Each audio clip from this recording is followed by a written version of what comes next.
What's going on, guys? It's your boy Anthony alongside the best Big 3 account in the universe, Big 3 News, aka Will, back with another edition of the Fourth Man, the playoff edition of the Fourth Man, as we have just wrapped up the regular season. Week 8 is behind us. The Bahamas are in front of us, and it's an exciting time. Super excited to get into this episode. We're going to recap Week 8 a little bit here briefly. I think everyone's had time to digest it at this point. But mainly, we're just going to talk about the playoffs, preview it, really get into the 4 teams that have made it this far. And going to be a great show. We had Reggie Evans on yesterday, or I guess 2 days ago. This will be dropped on Friday. So 2 days ago, we had him on Instagram Live, got to hear his thoughts and kind of their game plan around what they're going to do with triplets. So going to give our thoughts today. First and foremost, my guy, Will, Bahamas are here. This is so crazy that for about a year and a half, 2 years, we were just speculating and consistently trying to find things to talk about. And then the league hits, it's back, and all of a sudden we're here already at the playoffs. I know it does. It goes super fast. I did sort of have that moment too when I looked at the 4 teams that were in the playoffs, because this is really what it's all about. Really, is these next 2 weeks, right? And we're always all this like speculation, like who's going to be good, who's going to be bad, and I don't know if we ever got this specific 4 combinations of teams. In all of our, debating and speculating and, what if this person goes here? I don't know if we ever got these 4. So I think that's really cool to see. Yeah. And I actually put on the Instagram account today, I figured it was important to hold ourselves responsible and accountable for the 4 teams we picked. Turns out we only got one right, which is probably the easiest one. We each got one right. We each got triplets. So we both had. We got one combined right. Which was the former champions. Because we each had bivouac, and then I had enemies, and we each had killer 3s, which they just missed, and then you had power. So pretty wild. Like you said, I don't think we ever had these 4 teams as a combo, but that's what makes this league great. I think the not being able to predict what's going to happen before the year, because there can be so many changes. It's, there's a lot of volatility with who comes in the league and how they're going to perform. So we'll see. It was a great season. It was a great season. It's only going to get better, because these are truly the best 4 teams throughout the year. They've been able to stay the healthiest. They've been able to adapt to different situations. And to be honest, Triplets has been a powerhouse through their first 2 seasons, but they went 1 and 2 down the stretch. So you kind of think, okay, who's really going to win this thing? And so we're going to try to break it down, see if we can figure it out. And maybe we can get the champion right here. Well, that's a good thing, right? And I'm glad you brought up triplets, because I think my biggest scare as you think about it, you prepare the playoffs, be like, I just hope this isn't too much of a cakewalk, right? For triplets. Yeah. I hope there's a little bit of something there, where, because I feel like this whole season, really up to week 8, we've been like, all right, it's triplets and everybody else. It's triplets, and who's gonna have the right to lose to triplets? Especially like those first 5 weeks, it was just like, all right, who's the second best team in the league? That was the debate. But now you can't really say that anymore. Triplets have lost that, status, first I guess. Place edge. They're not in first place anymore. Mm-hmm. We can have the argument, are they still the best team in the league? But from what you highlighted, they're the healthiest. The same guys who won all those games are also the same guys who lost. They don't have the ghost ballers, or, even like the Tri-State thing of, they lost their best guy and then they fell apart. It's been them. And I would say that Killer 3s absolutely built the blueprint of, if you want to beat this triplets team, this is how you do it. And Tri-State just sort of added on to that. And really, it's, we'll get into it in week 8. And I guess this is starting off, triplets versus Tri-State. The blueprint is just to play as physical on Joe Johnson as possible. And Jamario Moon, Allen Anderson, when they're not hitting their shots, that's really it. It was, you wonder, a team that's already clinched, maybe they didn't have the same intensity as every week. Maybe they were just sort of, but I don't really believe that from a Lisa Leslie coach team. I mean, you see her mic'd up on the sidelines, the way she's talking about the 1 seed is very important, especially with how stacked this league has been. So, yeah. And I'm glad you brought up Allen and Moon, because that's the thing really that I noticed in that week 8 game when Tri-State was essentially dominated this game. They doubled Joe a lot, but we're used to seeing Allen, Jamario Moon, Gennaro, Pargo, whoever the case may be, like step up to the plate when Joe can't get going or when Joe's having to dish the ball out a little bit more. And that really was the other side where, okay, they weren't actually hitting all their shots. This is truly what can happen if we double and we play defensively right and we just rely on other guys to make shots for them. Like they're not going to always show up, I guess is what my point is. And this is kind of the outcome of it. So, I mean, hats off to Tri-State. They won 51-36.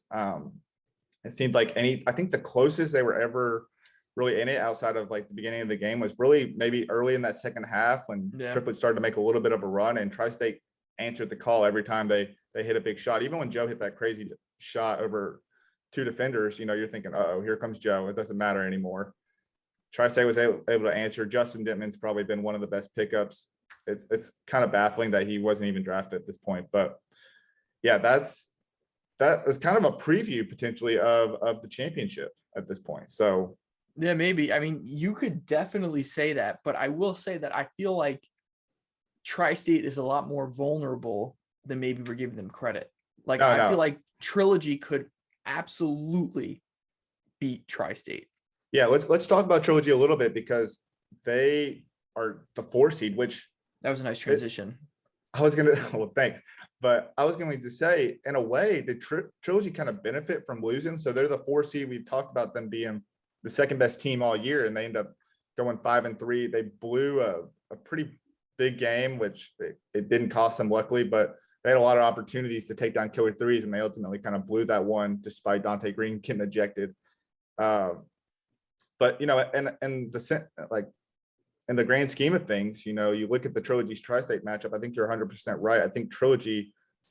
I think you can make the argument they could still be the second best team, and we haven't seen Trilogy and Tri-State play, but I wouldn't be surprised if we saw an upset here. Like Tri-State has definitely been on a roll, but we thought the same thing about killer threes. I think down the stretch, like, are they the best team in the Big 3 right now?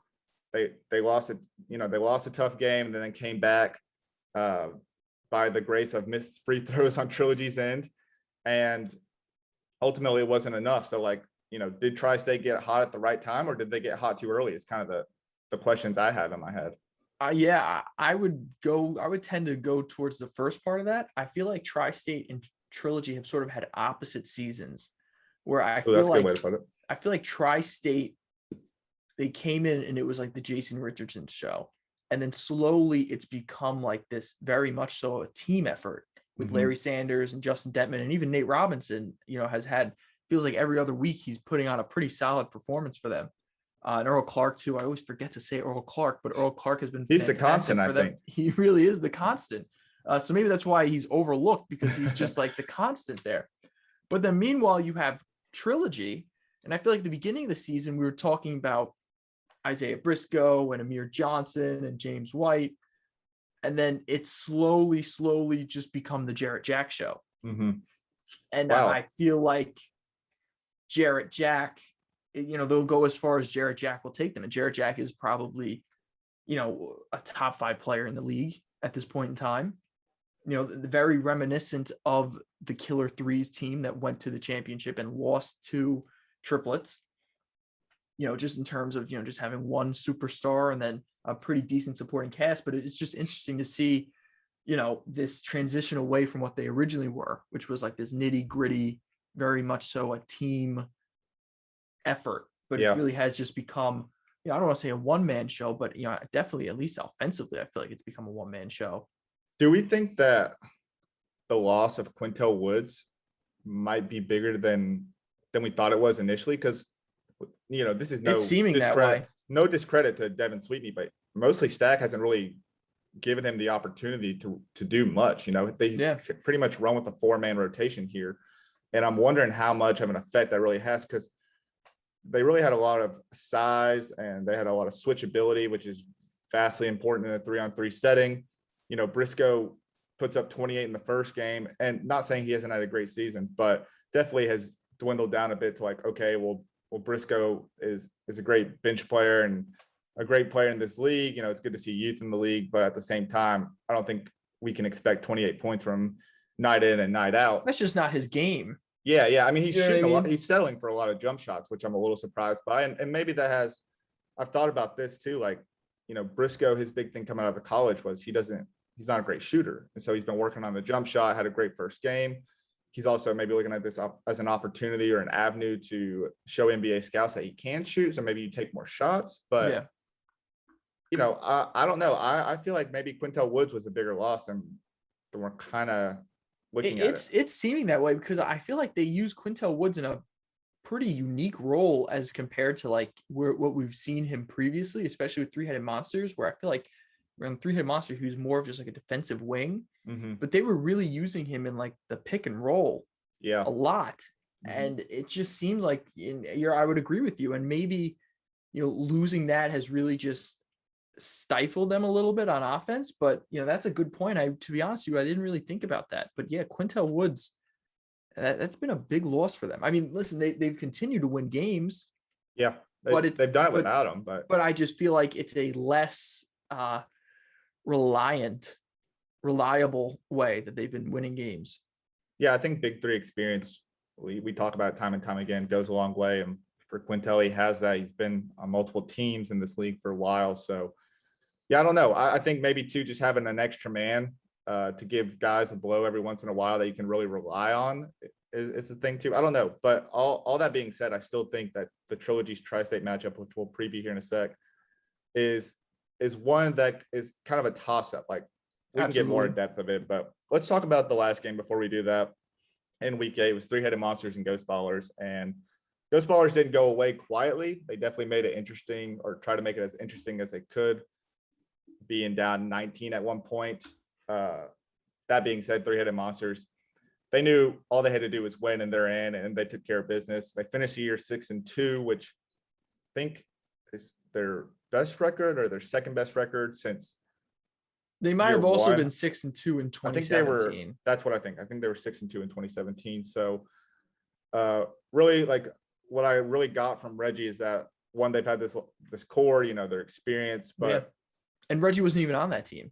Yeah, exactly. But I was gonna say since year 2, they've really had this core, and it's been successful. They've been to the playoffs every year. The only team now to make the playoffs all 4 years. But at the same time, what I really got from him is that Kevin Murphy has been an incredible addition for them. I mean, we've seen it throughout the year. He's probably a potential newcomer of the year if it's not Leandro Barbosa. And he just really fits the culture or the chemistry wise, like fits that team really well. And so, they took care of business with Ghost Ballers. They didn't have Mike Taylor. Unfortunately for Ghost Ballers, the season didn't end as they had hoped.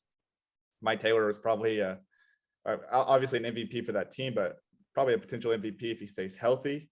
At least maybe a runner-up to Joe. I don't know. We can talk about that here in a sec. But I mean, overall, like, what do we think of Three-Headed Monsters going into the playoffs after beating Ghost Ballers? They're on a 3-game win streak. They play Triplets again in the playoffs for the second year in a row. I mean, we can kind of transition over to what we think about the playoffs and the matchups between the two. But what do we think about Three-Headed Monsters, at least going into their first game? Yeah, they, to me, are the true wild card in all this, because I feel like they're really coming in hot. I mean, they're firing on all cylinders. Kevin Murphy, in my opinion, was probably the best draft pick. I mean, right? We can say that, right, with pretty good certainty that Kevin Murphy was the best draft pick. Yeah, Isaiah Austin 1, Earl Clark. I mean, at least value-wise, right? Because you got Earl at 2. I don't know any other guy who was in the draft that is in the MVP conversation.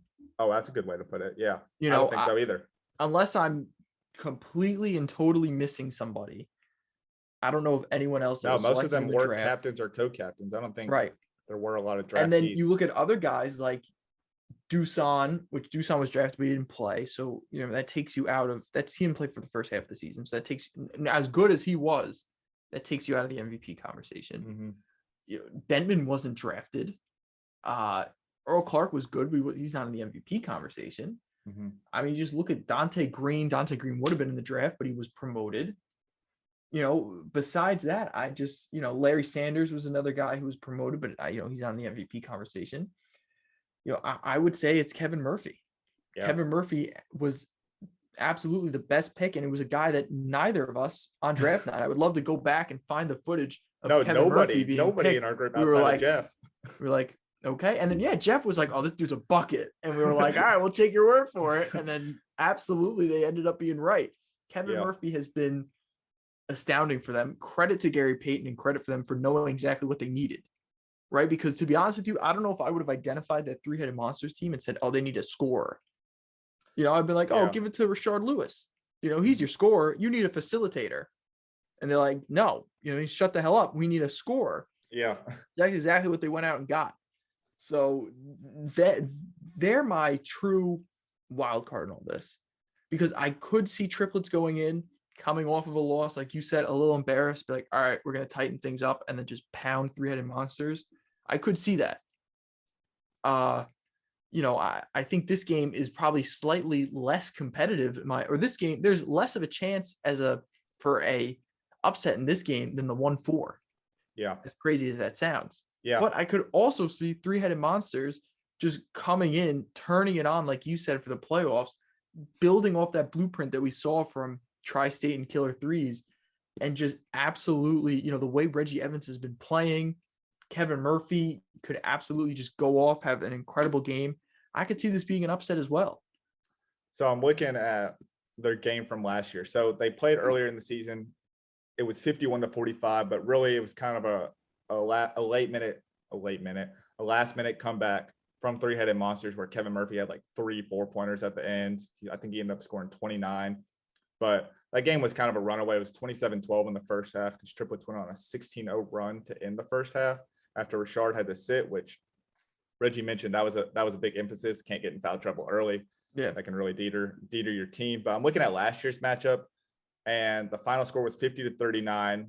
Mario Chalmers was their leading scorer, 14 points. So I think Kevin Murphy kind of replaced that role and maybe even amplifies it a little bit. Oh, for sure. You brought in Rodney Carney late because of a last-minute addition. They also had 6 guys. I forgot about that. Maybe a little bit of a different dynamic for the three-headed monsters and how they approach everything. Reggie only had 12 in this game. Charlotte Lewis only had 6. And, for Reggie Evans too, I mean, like, and I keep referencing the Instagram live. So for anyone listening to this, go check that out as well. But for Reggie, he talked about how he's been a scorer all his life, really outside, but like when he got to the NBA, it was more of like playing a role. How can I stick in the NBA the longest? But I was telling him, like, man, this year it really seems like we've just seen you like emphasize or amplify your offensive game. I mean, he's really just taken more of a shouldered the load a little bit more. And really for Kevin Murphy and Reggie Evans, they become this dynamic duo that if they're hitting on all cylinders, this is a scary team. And for a team like Triplets, who let me get your opinion on this. They're 1-2. Joe's averaging less than 16 points in the last 3 games, which is pretty rare. He had his lowest scoring total against Ghost Dollars, which that was a blowout. So that's completely understandable. But, is Triplets a team that's like stock up because they're angry about the results at the end of the season? Or is this kind of a stock down where teams are figuring out how to beat Triplets, and it's going to be really it's going to really be up to the other guys around him to see how far this team can go? Like, is it now Triplets, like role players, the guys you need to lean on, or are they going to make this team go the most? Does that make sense the way I worded that? No, like, no, stock definitely. Up, stock down. I think both can be true. I would say it's going to be very interesting to see, because I don't want to write off Triplets role players, because we've seen Allen Anderson, we've seen Jamario Moon, we've seen Gennaro Pargo take off that offensive load, especially Gennaro Pargo, from Joe Johnson at points in the season. We've seen it. There have been games where Joe Johnson hasn't scored until the second half. He has 4 heading into the half, and he ends with 23. So, I don't want to say that, they're exposing it and, it's just Joe Johnson, because you and I both know that's not true. That's a lazy narrative where if you look at someone who doesn't watch the Big 3 might think that, right? Like, exactly. Triplets, just guard Joe Johnson. They probably don't have anybody else, but no, that's not how that works with cap room and, and draft picks and everything. These guys are all ballers, Pargo, Allen Anderson. Joe's a great Moon. facilitator, Yeah, they would all play on other teams. Yeah. You They know, welcome the double team. they will absolutely. And they just weren't hitting shots, And really, it's just been the formula to beat them hasn't even been double teams. It's just been very physical down low. Yeah. It's just been make them work. Keep them out of the paint and just sort of basically be as physical as possible, keep them out of the paint, annoy Joe on defense. I mean, if you look at those Tri-State highlights, Dentman and Jason Richardson are basically just like swiping at the ball the entire time. Mm-hmm. So, but really also too, but I could see a switch flip and then Joe just passes that out. And then Alan Anderson, we saw last playoffs, Alan Anderson had a great playoffs last year. Yeah, he did. So we could just see that just absolutely flip. So, there is a formula to beat it. Triplets are still a great team. But yes, to your point, three-headed monsters do have the keys in place to beat them. And that's with an incredible defensive effort from, Kevin Murphy, Rashard Lewis, Reggie Perry. And then you're going to need guys, if you can get a solid 8 points from Mahmoud or, and then 10 points from Rashard and then, another 20 and 10 game by Reggie. And then Kevin Murphy finishes off with the rest, however that math works out. You could absolutely. None of these games to me, these are going to be must watch games because neither of them, in my opinion, are solidified. It's not an easy choice. Anything could happen. Yeah, if I'm a betting man, I'm like really looking into this. Like it's not one where I can look at it and say, oh, Triplets win, Tri-State win, they'll meet in the finals, and Tri-State's going to win it all. It's tough. I think you're right. Three-headed monsters is definitely equipped to win. At the same time, I do think that Triplets might have a point to prove. All that being said, I don't know which direction. So we'll make our game picks here in a second. I want to talk a little bit about Trilogy and Tri-State more in depth because we hinted at it. This game could really go either way.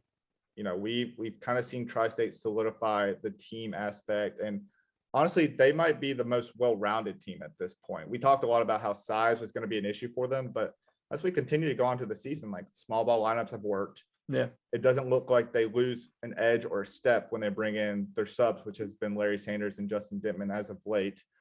Jason Richardson probably is a candidate for the MVP, Defensive Player of the Year, too hard to guard, and any other award that's out there at this point. Like he's been incredible this year. Coach of the year? Coach of the year? Sure. Why not? Like just throw him in the mix as well. Wow. Crazy disrespectful to Dr. J. But yeah, sorry, but no disrespect to the legend. Anthony hates Dr. J. Okay, no, that's the headline of this podcast. No. We're not going to get into the thick of that. This is going to go the end of the wrong way. But Anthony hates doctors. I hate doctors, and I hate anybody whose name starts with a J. So, but at this, looking at Trilogy, we're talking about it. I mean, they'll go as far as Jarrett Jack takes them. But imagine if Briscoe.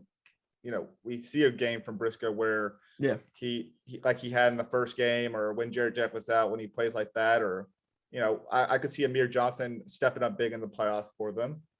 What do we think of this? I mean, what do we think of this? I mean, Larry Sanders versus Amir Johnson, that's gonna be a great matchup, right? And they've been kind of like not beefing necessarily on Instagram, but I think they're buddies, but they've definitely been hyping up the matchup. Yeah, 100%. I mean, what do we think of this? Let me ask you, is this the most tightly contested first round of the playoffs we've had in the 4 years of the Big Three? Dude, this is the first year in playoff history where the 1 seed basically isn't guaranteed to win. Yeah, I mean, and no disrespect to Tri-State, and this is a good thing when I say this. This is the worst 1 seed in the history of the Big Three.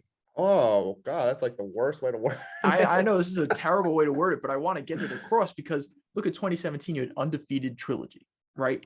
Maybe the greatest team in Big Three history. Mm-hmm. Then 2018, you have Power, which Power is just acting different that year. Like I don't know what to say. Power was just like insane that year. It's like beautiful to watch. And then 2019, you had Triplets, where it's just like everyone knew what was coming. It was like Thanos, man. It was like inevitable. And then this year, it was Tri-State getting it in the last week of the season. Their best player is Jason Richardson. And then their second best player is, I guess Larry Sanders, but for the first time, the best player isn't on the number 1 seed. For the first time, the number 1 seed changed, before prior to the playoffs last minute. Have we ever had 3 6-2 teams in the playoffs? Definitely not. There was always I feel like 500 always got you the last seed in the playoffs. Yeah. Not the case this year. We didn't even No. have like we didn't even just have 4 teams that were over 500. We have 5. You know, we had K3s was also 5-3. Not a lot of 4-4 teams. Man, just crazy. Like I don't even let's make our game predictions because honestly, this one could either like go either way. But Tri-State Tri-State Trilogy. There's so many T's and Tras, but Tri-State a lot of T's Trilogy this year. And Triplets, 3-Headed Monsters. Let's start with the 1-4 matchup, Tri-State and Trilogy. Who do you have in that one? Do you have an upset, or do you think Tri-State continues this hot streak? I feel like I bet against Tri-State a lot. I think they appreciate the slander. Like it almost, fuels. Well, you're welcome, guys. And I will absolutely take credit for the position that they've been in. I just feel like, I think from what I've been saying, I think one team is trending up and one team is trending down. And I think I'm going to have to go with Tri-State as much as I think this will be the closest game I think as much as this is probably the most competitive playoff game in Big 3 history, because I really think that these two teams in terms of style of play and everything are very much neck and neck. I'm going to say that one team, as we said, has become more and more of a developed unit, and the other team has really degressed and just become more and more of just one superstar taking over.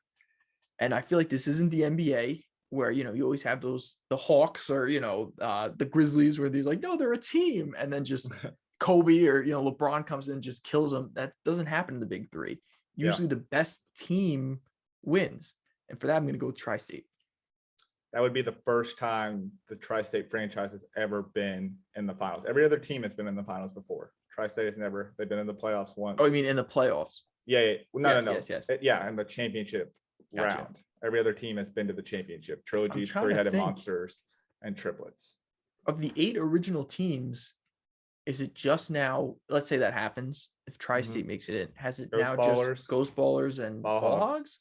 Everybody else has been in the championship. Trilogy, 3-Headed Monsters. That would be Tri-State in this scenario. Power, Three's Company, and we're missing one team. Killer Threes. Yeah, they've been in it too. The Killer Threes. Yeah, you're right. Just be Ghost Ballers and Ball Hogs, which they were both pretty close this year too. And they were both good teams this year. I'm going to stay on trend with how I've been going this year. And honestly, I'm probably doing Tri-State a favor here. But just to make things interesting and keep it interesting, like we have all year, I'm going to go with the second ever upset in playoff history. And I'm going to say that Trilogy knocks out the hottest team in the league. And I say this because I think Steven Jackson was there last year and probably a coach of the year candidate, if not the coach of the year. I think he's got kind of the keys to the winning formula for this team. And I think that Jarrett Jack, it might be a one-man show, but I think other guys step up here. Amir Johnson, I think, can have a big game. James White has kind of been underrated throughout the season since he missed that first game, had a really solid year. And I'm going to say that Isaiah Briscoe has a baller game, a killer game. He's going to be hard to stop. We saw that what Frank Nitti was able to do against Allen Anderson and even matched up against Jamario Moon. I'm going to say that Briscoe kind of has a similar game. It's hard to stay in front of. So I'm going to go with the Trilogy upset here and put the first ever 4 seed into the championship. That'd be awesome. So in Trilogy in their second championship total. Which I don't know if that's be the first team to ever make. That's got to happen this year. It's got to. We have 2 chances at it, or 3 chances at it. So it's like mathematically it has to happen. It's possible. Oh yeah. That one team at least reaches their second. Yeah. Because you could have Tri-State 3-Headed Monsters where neither have won it before, which would be cool, obviously. But chances are somebody's going to win their second.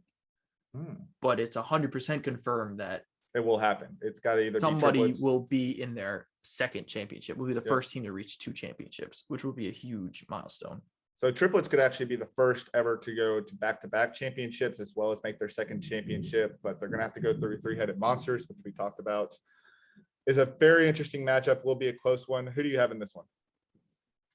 I'm going to go with Triplets. I really don't think this is going to be as close of a game in my mind as the 1-4 matchup. 1-4 I really think is a coin toss. Triplets, I'm going to go with Triplets just because of, who they are. I think they're going to bounce back. They lost once, and then they just completely decimated Goose Ballers the next week, and they lose again. But I will say, though, it has been, they are on a little bit of a concerning trend, just because, like you said, Joe hasn't really been playing like himself for, I feel like, 3 or 4 weeks now. And so it'll be interesting to see. But, if anybody's going to beat them outright, it's going to be Three-Headed Monsters, I think. That's probably the toughest matchup they could have drawn, right? Out of the 4 for teams. Sure. I mean, Joe said that, right? He said that on the IG true. Live. He's like, this is the toughest matchup. But, I don't know. I'm still going to, they beat them once. I think they're going to beat them again. Yeah, I'm going to keep it on that interesting train. But this is really what I think could happen and how I'm viewing this. But I think that Three-Headed Monster is going to upset Triplets here, the first ever 3-4 matchup in the championship. The way I'm looking at it is, like you said, a little bit of a concerning trend, but not so much concerning to where I think that's the reason they're going to lose. I look at it more as in their first matchup earlier this year. The score early was 12-11. Rashard Lewis has to sit out the rest of the half, and they have a monster second half, which Three-Headed Monsters has been the best second half team all year round. And I look at it this time as it's the playoffs. Foul calls, I think, are not going to come as easily as they have all season long. I think it's going to be kind of a grit and grind type of scenario where you're really just going to have to be physical and deal with the physicality that's presented. And if there's a physical team, if we're talking about most physical teams within this playoff realm, I mean, I would probably have to say Three-Headed Monsters is at least up there, or arguably the most physical team, just because they have Reggie Evans. So I think if Three-Headed Monsters comes out and plays a similar type of game and are able to keep Rashard Lewis out of foul trouble and just continue to stay tight with them throughout the end of the game, I think they have the guys to be able to close it out if necessary. I do think this one's going to come down to the wire. It's probably going to be both teams within point game, at least to the end, but let's just make things fun. I'm gonna say Three-Headed Monsters over Triplets. 3-4 matchup for me will be Three-Headed Monsters against Trilogy. Nice. Who's your champion? Three-Headed Monsters versus Trilogy. No. Rematch? And a Tri-State. So you have Tri-State Triplets. So that's a rematch of week 8. Who do you have as your champion from that? I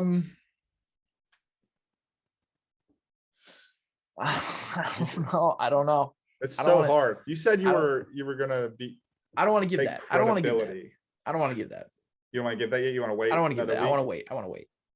Fair enough. I think I don't want to declare a champion yet until we actually know who's in the championship round. Yeah. Right. Okay. Please give me that.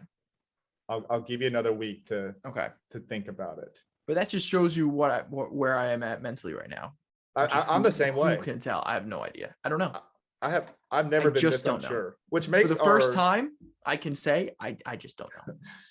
It makes our 4 picks not that laughable. Like the 4 picks we had going to the Bahamas, not that laughable, because it really has been that kind of season all year long, all summer. If you look at it from a certain point of view, our 4 picks should have been in from another dimension, the multiverse. Yes, from the multiverse, from some timeline, some variant. Yeah, it's those 4 teams. The TVA, if they came in and actually did their job the right way, then maybe we would have had those 4 teams that we expected. At least 3 of the 4 teams that we expected to be in there. But nobody was. The TVA got shut down. They got exposed, and so Loki spoilers here. So if you haven't seen Loki, maybe don't listen to this part. So let's talk about our awards, our final predictions. As I'm assuming they're going to be announced this weekend. It's going to be announced Saturday. Yep. Announced Saturday. Okay, so we're gonna know who it is. So this will be released before then, and maybe we'll at least get some of these right. I do want to say, just what an incredible season by Joe, Reggie, and Leandro Barbosa to break the points, rebounds, and assist records for in a season, respectively. Congrats to those guys. That just tells you the type of season that they have. Yeah. Season 4 really came back bigger and better than ever, and they all had marvelous seasons. There's a reason they're all in the MVP conversation. So let's start with our MVP. Just to segue into that, those are 3 of the candidates. We talked about Kevin Murphy being a candidate as well, and probably Dante Green. Will, who do you have? We both had Joe at the beginning of the year. Do you have Joe to end the year? I would say I do. I think it would be recency bias if I didn't. He's fallen off a little bit. But just from the dominant stretch that his team has had, and that he had, statistically speaking, more points than ever. I think he was still second in rebounds. I think he was second or third in assists. I believe, as you're confirming it, I think it would be, personally, without hearing your choice, without knowing who your choice is, I think it would be a mistake to give it to anybody else but him. Yeah. I'm also going to go with Joe. You're all right. He was first in points, second in rebounds, assists, steals. He was tied for the most 3-pointers this year, the most total field goals. So, oh my gosh. Yeah, I think I'm going to give it to Joe too. That's the first ever repeat MVP. He's been great, regardless of how the last 3 games played out. He's been great. He had the most points in a single game this year with 34. It's hard not to give it to him. Coach of the year. There are plenty of coach of the year candidates out there. Huge. And what I really like is that there's kind of a new mix into the group. We have a lot of people that haven't been coach of the years before. Granted, we've only had 3, but a lot of other people that stepped to the plate and really made their team, or really led their team, at least if not to the playoff contenders. Who do you have as your coach of the year? For me, I think if there was a debate, and there absolutely was a debate in my own head, I think it was solidified at the end, and that to me is Julius Erving. Yeah, I think so too. I was going to say Julius Erving and Steve Mix, because I think he's been a nice assistant coach for them as well. I agree. But yes, I understand the head coach gets the accolade. So yeah, I'm going to go with Dr. J as well. I think, I don't think neither of us expected Tri-State to be as good as they were. I think at times they have not been the most talented team. I think they're very well assembled roster. They've continued to bring pieces together, and it's all starting to come together at the right time. So I'm going to go with Dr. J and Stephen Mix. I want to say that you are correct, Dr. J. I think Mix missed 2 weeks. Yeah. And Stephen Mix was great for them. I think they were 1-1 during that stretch with Stephen Mix. I think it was a close loss to Power when they lost like 50-47. He did more of the small ball lineup, which I think they really utilized more toward the end of the year. So yeah, Dr. J going to win coach of the year, and for him, hopefully the Dr. J trophy as well. Defensive player of the year. A lot of guys had really good performances. I think, I don't think the stats show for it enough because games only go to 50 and we only have 8 games, but a lot of guys really did play well defensively. Who would you say is your defensive player of the year this year? This is a tough one for me. I think if everything else this show. Yes. I think it was going off of, I think if I was going off of recency bias, my answer might be a little bit different, but I'm trying to, trying to value week 8 as much as I would value week 1, if that makes sense. Good way to look at it. And for me, I think that has to be Chris Johnson. Fair enough. The leader in blocks this year. I might go a little bit more recency bias. Also going to go a little bit by the numbers here, but I think I got to go with Frank Nitti.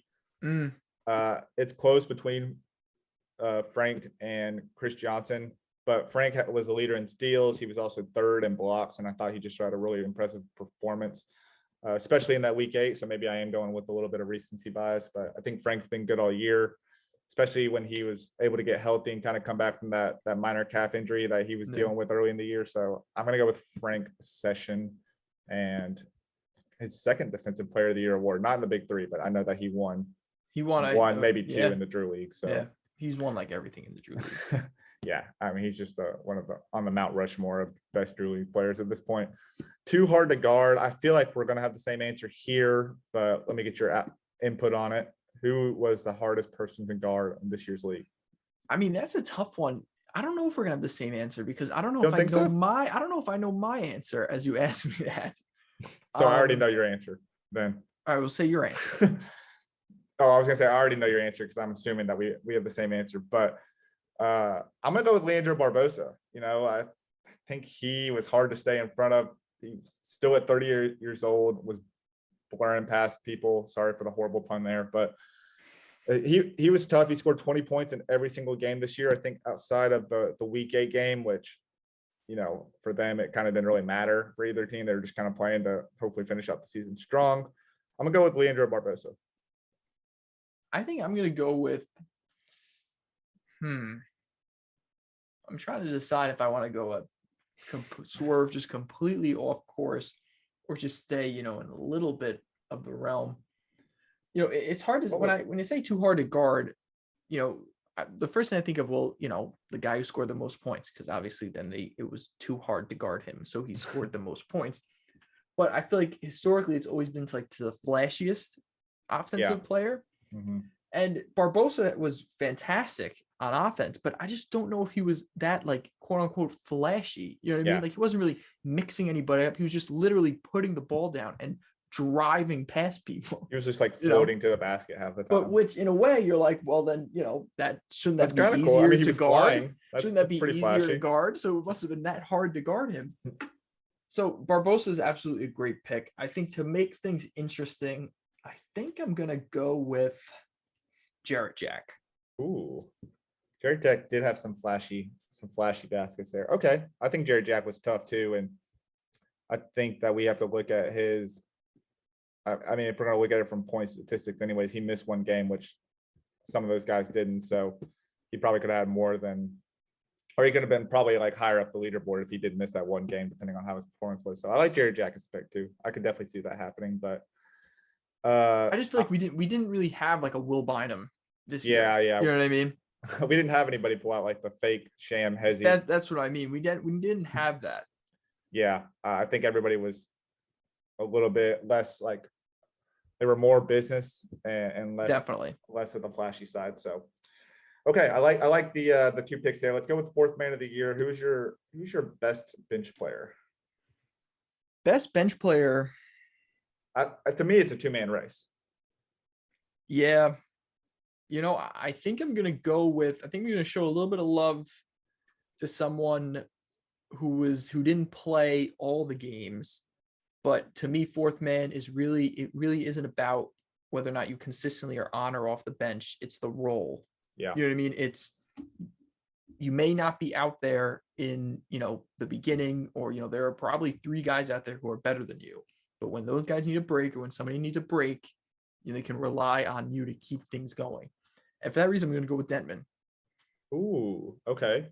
That's a really good pick, actually.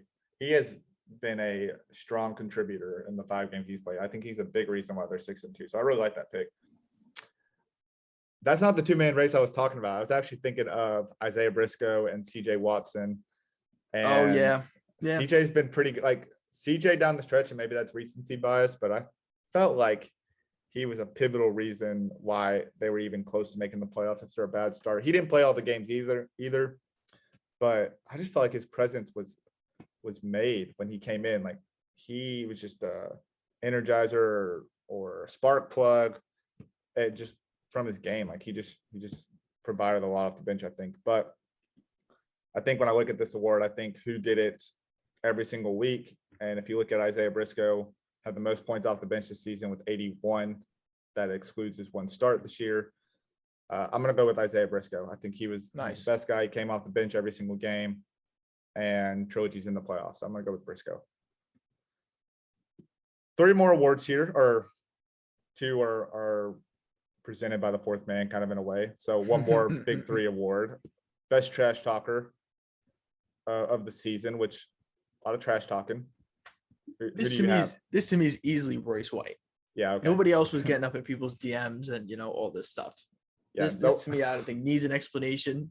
This is Royce White. This one was pretty easy for me too, Royce White. It doesn't even matter that he only played half the season. I mean, he made his presence felt for a full season of 8 games. He was talking trash when he was out for half the season too.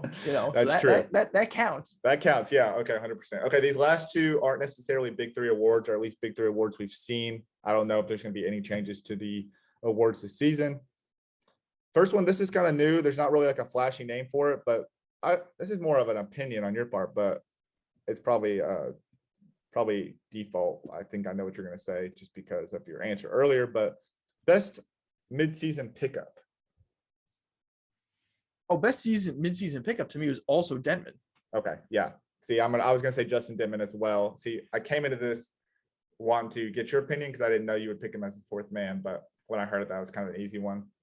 I got Justin Denman too, and I think he's made the biggest impact. Easily should have been a draft pick. But number 2 for me is Alex Scales. Ooh, that's a good one too. Yeah, he kept those ballers afloat, I think. Yeah. I think he would have been I think we would have seen a bigger impact from him had Mike still been playing. Like we would have seen how much of a contributor he was. And Does that make sense? He had been drafted. like he probably should have been. He probably should have started with them during the season. Okay. And the last one, the official Rookie of the Year, brought to you by the Fourth Man, the Newcomer of the Year award. Who was your best newcomer? And maybe, I thought this might have been interesting, but maybe we open this up to the listeners or people who follow the page. I mean, as presented, because last year is pretty easy. If someone wins the MVP as the newest player in the league, they're easily going to have to win, like, I guess, Newcomer of the Year, but not the case this year. So who is your Newcomer of the Year? For me, I think it's or a two-man give me your race. top two, and then maybe we can Yeah, let's give our top twos and we'll open up. Yeah. For me, I think it's between Barbosa and Kevin Murphy. Yeah, I think that's another easy choice too. So we'll do it that way. We'll just make it a vote. Leandro Barbosa, Kevin Murphy, and then we'll let listeners decide who should be the Newcomer of the Year. And maybe I can get those trophies out to not only this year's recipient, but last year's recipient as well. So those are our votes. We'll see how many of those we can get right, because we didn't do so hot on picking the Bahamas teams. Will, what else are you most excited? Or I guess, give me this. Give me your biggest X factor of the weekend. Doesn't matter for which team. Just give me your biggest X factor. It can be a player. It can be a certain matchup, how it goes. I think biggest X factor of the week is going to be Kevin Murphy. Because they're the biggest wild card. Because they're the biggest wild card. I think Kevin Murphy. If Kevin Murphy goes out there and he puts up a crazy scoring performance, Three-Headed Monsters will win that game. Yeah, I think this is a name that we've talked about a lot. Oh no, I think I'm gonna go with a different X factor here. I think I'm gonna go with the constant Earl Clark. I think he's gonna be the biggest X factor for him, because he has been that constant. Will he continue to be that constant throughout the playoffs? Be the guy who keeps him going, maybe the quote unquote glue guy for Tri-State. I think he is going to be a big reason why they get beat in the first round or they win it all. So I'm gonna go with Earl Clark there. Okay, guys, we appreciate everyone who tuned in. That's going to wrap up this week's episode. Remember, the playoff for the Big 3 in the Bahamas starts on Saturday at 3 p.m. Eastern. Is that correct? 3 p.m. Eastern on CBS. On CBS, we'll get to see those guys playing in Atlantis and playing for a championship. We appreciate everyone who tunes in, whether you're listening on your preferred podcast platform, watching the show on YouTube, or listening on the Nothing But Net channel on Dash Radio. Hopefully you're catching this right before the game, because this comes out at 2 p.m. Eastern. The game will come out at 3 p.m. Eastern, or start at least then. So also make sure you guys check out the interview with Reggie Evans if you want a little bit more of an insight, in-depth look on Three-Headed Monsters perspective and how they're going to game plan and strategize against Triplets in their first round matchup. We appreciate everyone who tuned in, and we will catch you guys next week. See ya.